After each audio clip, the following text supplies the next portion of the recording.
Out and About, a visit to the Steam Workshop on the 1st of December 2022. This is a slideshow of some very interesting things to see there. I live in a village in East Yorkshire, but I frequently travel back to West Yorkshire for various reasons. To go to Blackgates Engineering, for instance, and the Steam Workshop, see my friends, and before returning home I go to see my daughter Charlotte, her partner Dan, and my new granddaughter Raven. This year's been quite a good year for granddaughters. 2 of them appeared. Anyway, this video is not about my family, it's about the Steam Workshop, and here I am looking at the shelves. And there are certainly plenty of them. On this shelf I see a lion in 3.5-inch gauge. I have a 5-inch gauge version. I also see a 3.5-inch gauge LBSC titch, which is very small and very cute. But below that there is something different.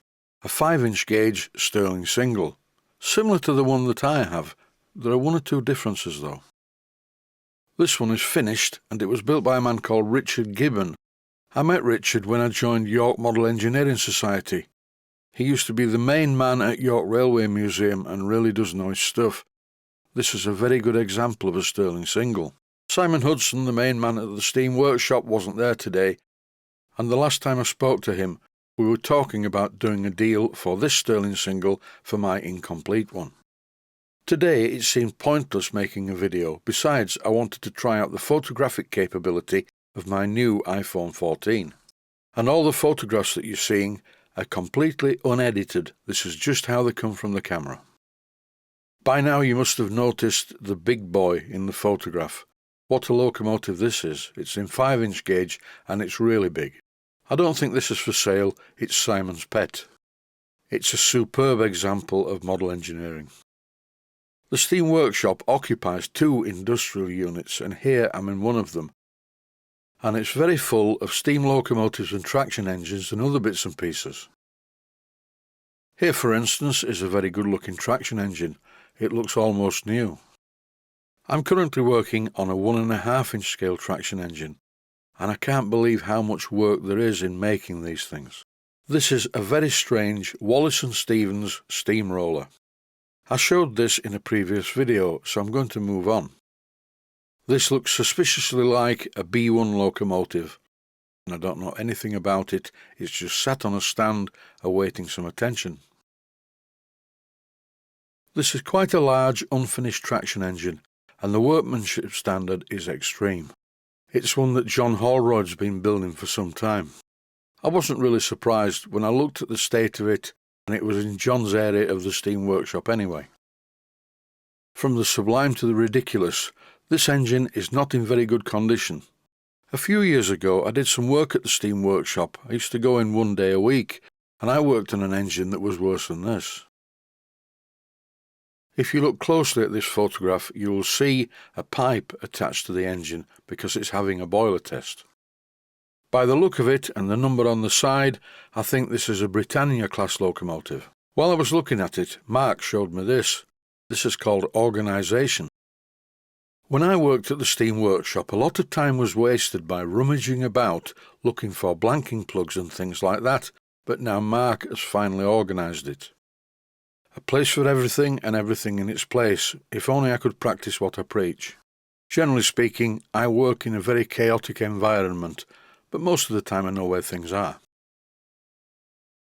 This is a really nice engine, and believe it or not, it started off life as a Romulus, and anyone who knows what a Romulus looks like will realise that this looks nothing like one. The boiler's been lowered, it's been extended, and the entire engine has been extensively modified. It's a 7.25-inch gauge engine and it's quite large.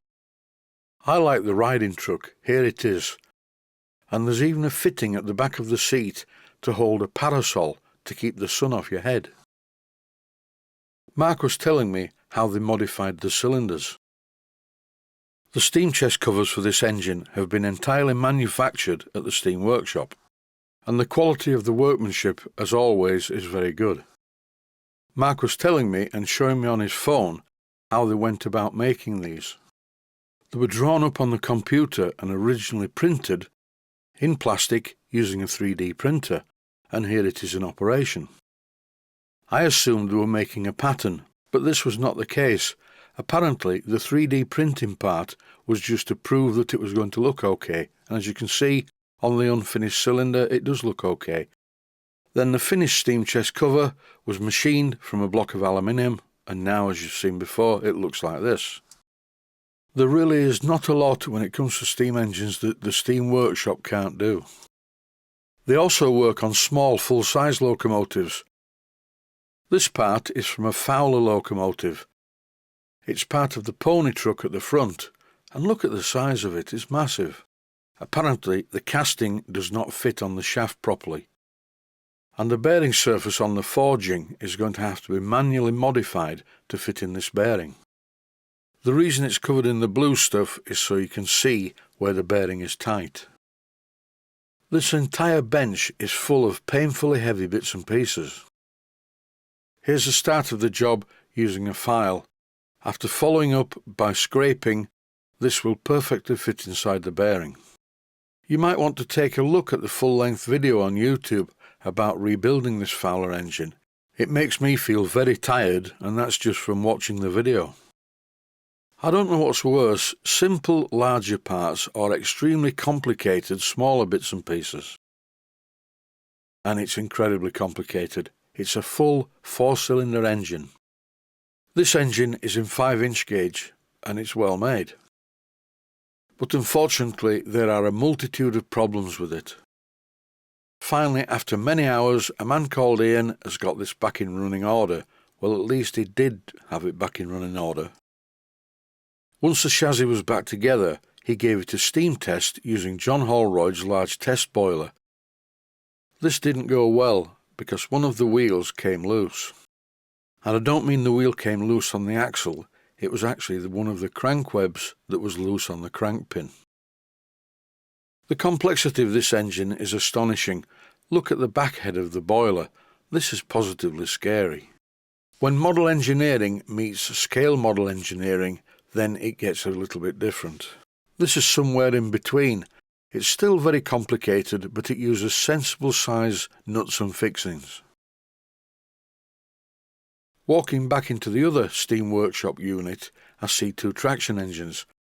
One I think is 4-inch scale, and the other one is 9-inch scale. This engine is called a Tasker, and they're made in India.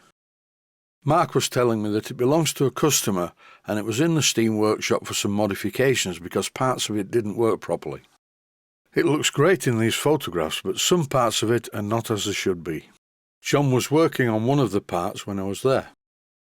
If you follow my YouTube channel, you may know that I'm currently working on an Allchin Royal Chester traction engine. And here is one for sale at the steam workshop. The Allchin Royal Chester traction engine that I'm working on has a broken steering chain, and the broken part is missing. And I thank John Holroyd for giving me a short piece of steering chain that will allow me to put the problem right.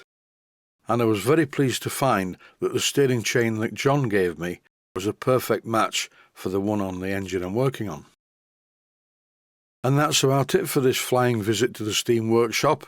There's always a lot to see, and I do visit them regularly, armed with my camera. And furthermore, I do like them as people. That's it for now. Stay safe, stay healthy. Thanks for watching, and I hope you found it useful. Please take the time to visit my main Steam Models website and click on the section of the website that says Video Playlists. And by doing that, you can find other videos that you may like to watch. And by using the playlists, you can actually watch the videos back to back.